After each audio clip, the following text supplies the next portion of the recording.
Prosecutor, are you still with us? I am, Your Honor.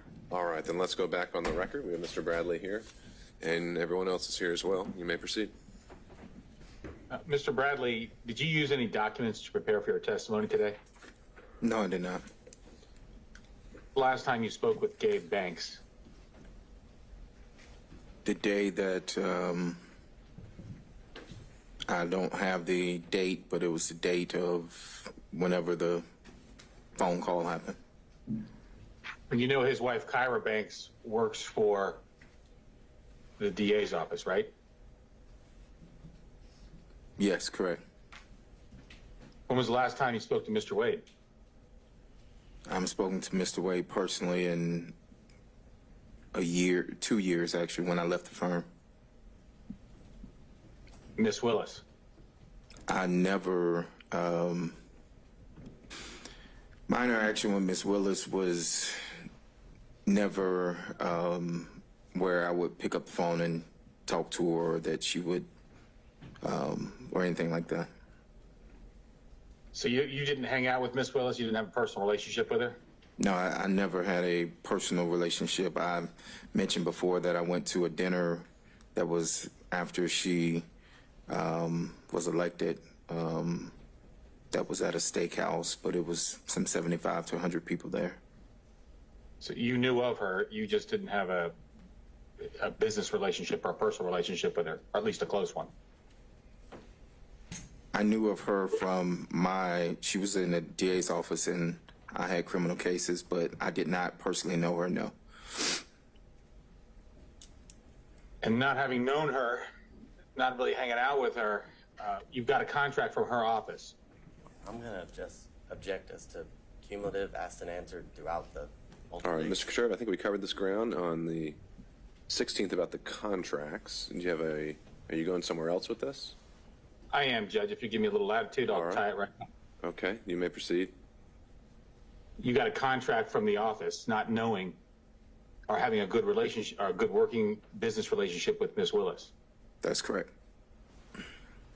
That's because Nathan Wade steered that contract to you.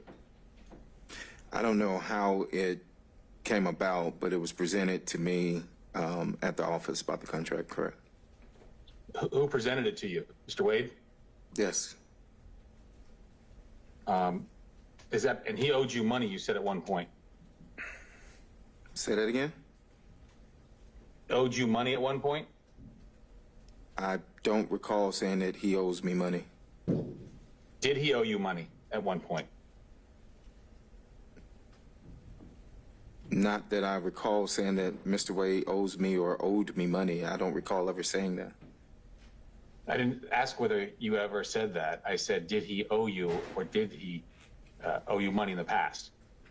No, he didn't owe me money. And so he steered this contract to you, to your office, and you weren't really talking to him? You hadn't talked to him for 2 years? The contract was in 2021. I didn't leave until 2022. So you didn't talk with him that whole time? I left in 2022. I haven't really spoke to him since 2022 is what I stated. When I left June of 2022, around June, August dates of 2022. Other than one last question, other than your attorney, who did you speak with today about giving testimony in this case today? I spoke to my attorneys, Charles Graham and B.C. Chopra. And I have nothing further, Your Honor. All right. And again, I'll just double check to make sure. Did Mr. Cromwell ever join us by Zoom? Do we? Your Honor, I think he's still having technical issues. Okay. He did email me saying he has no questions. It appears that all relevant questions were asked. All right, thank you. So just for the record, Mr. Cromwell has been apparently watching the proceeding. He had waived his client's presence and didn't have any other questions as well. So turning it over to Mr. Abadi. Your Honor, I have no questions. All right. Mr. Bradley, you can step down. Thank you, sir. Judge, you want these exhibits? I'll take this one. Good night.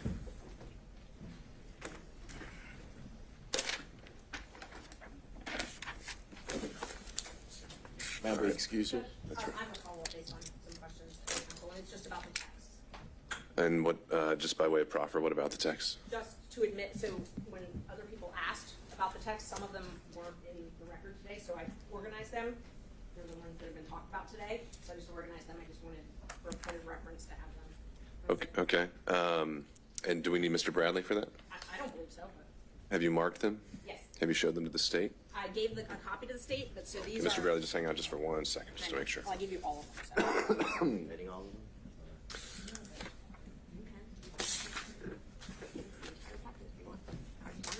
And authenticate.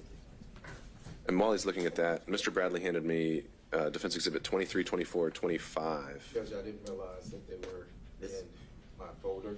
Oh, is that from the hearing? Yeah, From on Friday? All right, well, thanks for returning those. The reason I presented is because. Let me make sure. Or they admit it. Because of your objections, front part and the back part. You have. Okay, so I've got 23, 24, 25. Anything else in your binder? All right, good. Okay, and have we come to any conclusions on, what, I'm sorry, how did you mark it? I marked it as, I think we're up to 39, surprisingly the state of All right, Defense Exhibit 39 is tendered and admitted without objection. Well, no. Oh, I'm sorry.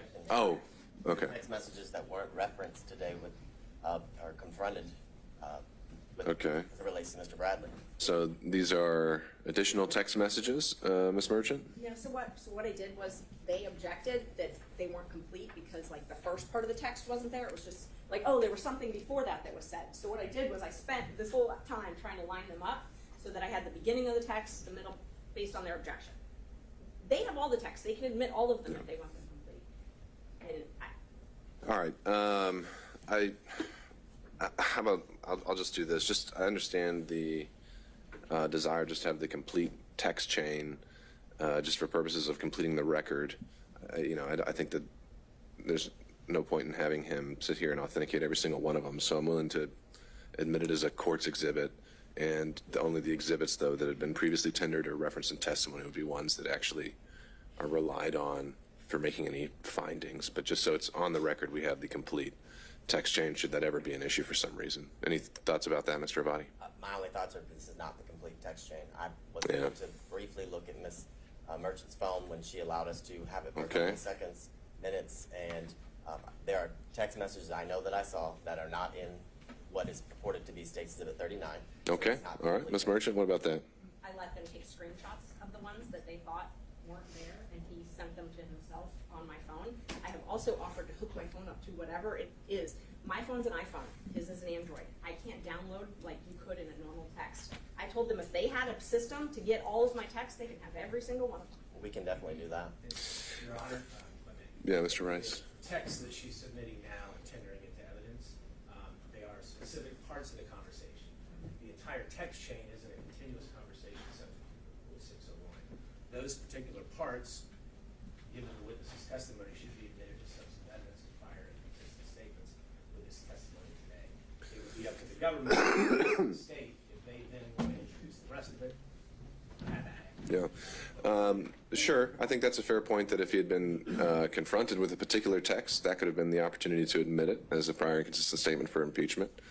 And some of them were, but apparently some of them were not. I'm taking those out. So I'm taking out the ones that they said he wasn't confronted with, and I'm just going to admit the ones that he was confronted with. And that's fine. It just makes it more confusing, but it's. All right, so we have a newly marked, There you go. newly compiled 39. Let's see what the state thinks of that The one. ones that I showed you on the stand. All right, regardless, if that's now what is being discussed, again, I don't see a need for Mr. Bradley to be here any longer, so I'm going to excuse him at this point. Thank you, Mr. Bradley.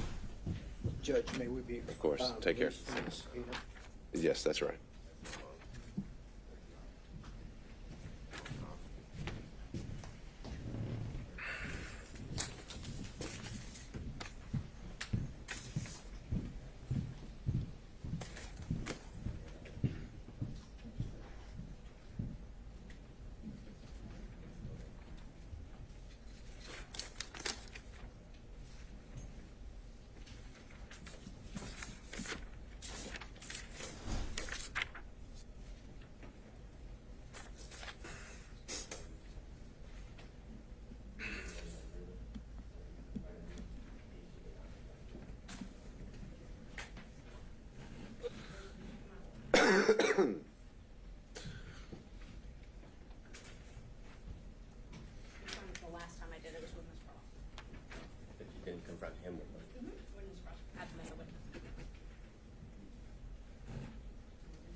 So where are we with Defense Exhibit 39? It might be helpful if you looked at them so you know what we're talking about, but I confronted him with all of these. Right, I know. So Exhibit 26, I put in so that it made sense, so you could read it. You know when you're reading a text and it's a conversation? Sure. They're upset that they're not in order now, I guess. I don't really understand, but if you want to look at them, you can. Well, let's start from the beginning. What is the purpose of Defense Exhibit 39? These are the ones that I showed him, and that I showed him today. So there were a lot of follow-up questions on it, and so I realized, okay, well, they should just be in the record, because other people are referring to my texts, and they might as well just be in the record. And he authenticated all of them. All right. So, And Mr. Rice? And not just in the record, Judge, they should be admitted as substantive evidence because they come in as prior and consistent statements from this witness. Okay.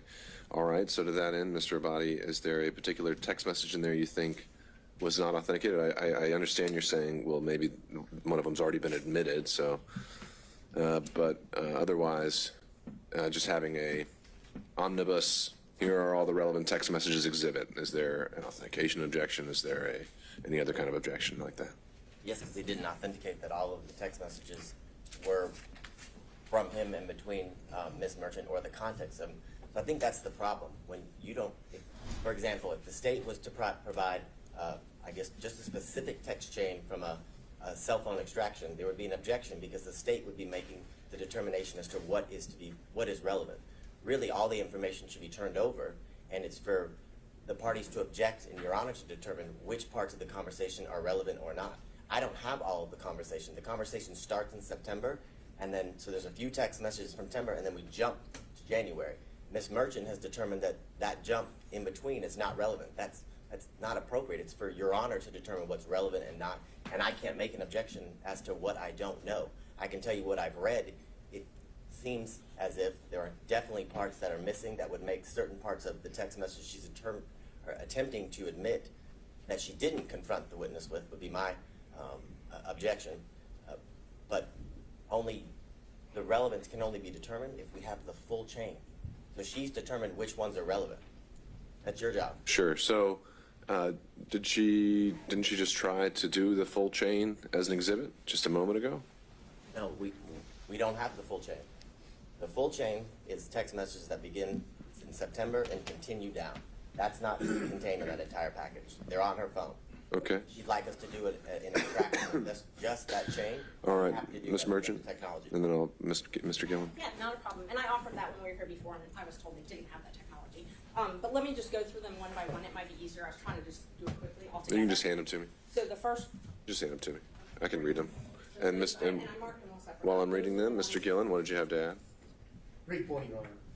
Apparently, Ms. Merchant has allowed the state to take screenshots of what they now contend would be the larger perspective on, and I disagree with them about the rule of completeness, but it's their job when something is admitted that if they have an objection because the context is not appropriate, they then move.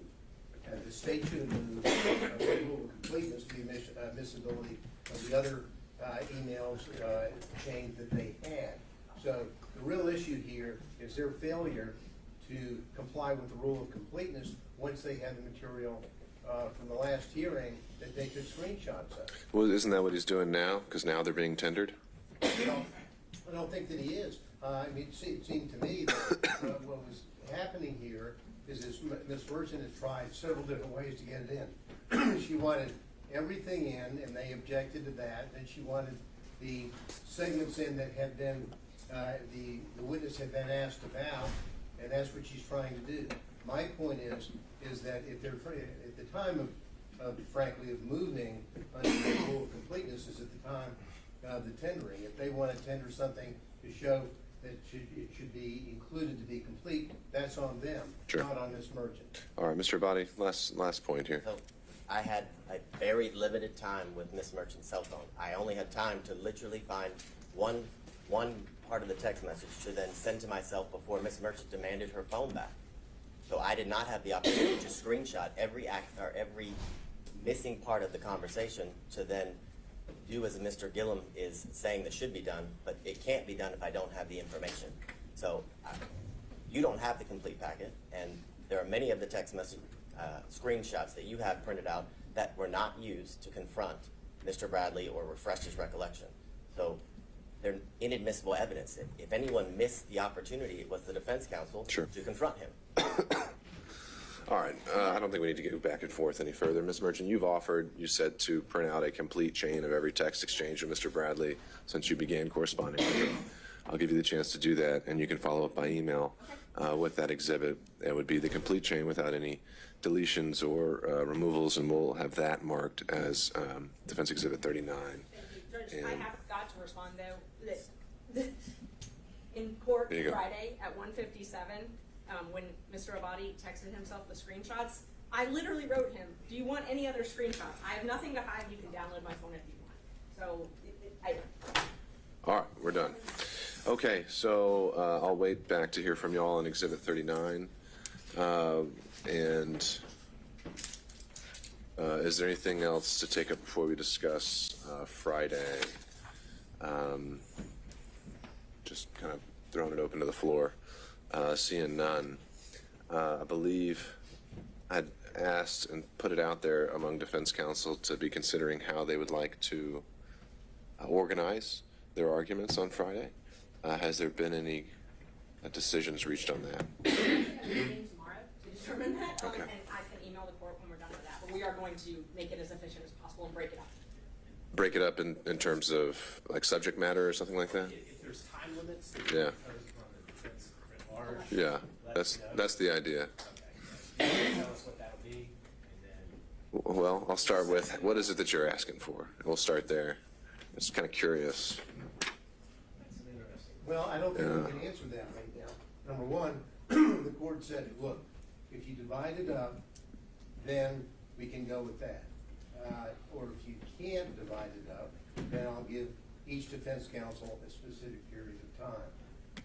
Tomorrow, we'll find out when we meet whether or not we can divide it up in a way that serves the interest of our respective clients. Hopefully we can communicate with the court. Okay, I'll just wait to hear from you. To the point of, I think the state recently filed their own motion to, I think it formally said to reopen the evidence as to another witness. I only got to read it very briefly. Or I don't know if that was just saying in the alternative we'd like to reopen the evidence. I don't know, maybe someone can clarify that. But my thought there and what I think we ought to do Friday and what I would like to do on the issue of the cell phone analysis and this other affidavit filed by the state today is that both parties, any party rather, can make whatever arguments they want based on a proffer, any counter arguments they want to make based on a proffer. They would not be admitted into evidence at this point. And at this point, I need to start hearing the arguments in the law and what we've heard so far. And if I think I'm able to reach a ruling based on that, I will. However, if I think that the proffer is going to make a material determinative point, we can reopen the evidence at that point. But just the bottom line is on Friday, I do. The intention is that we're still sticking with argument, but the parties are free to address some of these issues that have been brought up post-hearing if they'd like to. Your Honor, excuse me. Whoa. Sorry. Let me start with Mr. Sayan. I'm alive and well with a quick question. All right. That suggests that we do not have to have a witness present on Friday for the cell phone record, correct? That's right. Friday would just be argument, and counsel can proffer why they think it's significant. And if once I've heard the law and the argument of counsel, I decide that that is going to have some material bearing on the outcome, then we can reopen the evidence and have it properly admitted and authenticated and subject to cross-examination. Thank you. Okay. Ms. Merchant. I just wanted to know if the court wanted us to focus our arguments on anything in particular. If you had any questions you wanted us to try and answer. Well, actually, I think what I'm more likely to do is more along the lines of what I suggested before, is give y'all a time block, and you use the time however you think is more effective, what you think is your strongest argument. I don't, a lot has been covered, and there's a lot in the motions that weren't covered during the evidentiary hearing that I would plan to rule on at the same time as well. So I leave that to you. All right, thank you. Mr. Gillen? Your Honor, I know we have other motions to hear on Friday. Oh, we do? Now, I thought we did. I just said disqualification as a whole. So if you have arguments about forensic misconduct, about anything like that, that would be the time for that argument as well. I consider that part of the disqualification. Sure. I thought we had scheduled hearings on the murder arguments. You know, no, I mean, I talked about that, and then things evolved. So we didn't actually send out a notice adding any other motions, but we do need to. We have some trials starting next week. The next 2 weeks, we've got some of our homicide trials already scheduled. So I'm going to be following up with you all to schedule the rest of the pretrial motions that we have. So the only arguments that we have on Friday would be 1 o'clock on the issue of disqualification. That's right, all things disqualification. Anything from the state or any other defense counsel? I think for the same. All right, thank you all. All right, we're off the record. Thank you very much.